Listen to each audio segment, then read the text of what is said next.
யோவான் 16:24 இறைவார்த்தை, கேளுங்கள் பெற்றுக்கொள்வீர்கள், அப்போது உங்கள் மகிழ்ச்சியும் நிறைவடையும். இயேசுவில் பிரியமான சகோதர சகோதரிகளே, 2000 ஆண்டுகளுக்கு முன்பு ஆண்டவர் இயேசு கிறிஸ்துவினிடத்தில் வந்த அநேகர் மகிழ்ச்சியை அனுபவித்தார்கள்.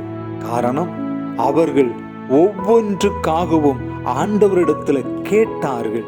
அநேகர் சுகத்தை கேட்டார்கள், அற்புதத்தை பெற்றுக்கொண்டார்கள்.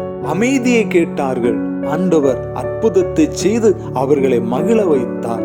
இன்றும் அநேக காரியங்களை குறித்து கவலைப்பட்டு கொண்டிருக்கிற சகோதரமே, ஆண்டவர் இயேசுவினிடத்துல கேளுங்கள். நிச்சயமாகவே அவர் உங்களுக்கு அற்புதத்தை செய்து உங்களை மகிழ்ச்சிப்படுத்தி உங்களை ஆசீர்வதிப்பார். ஆமென்.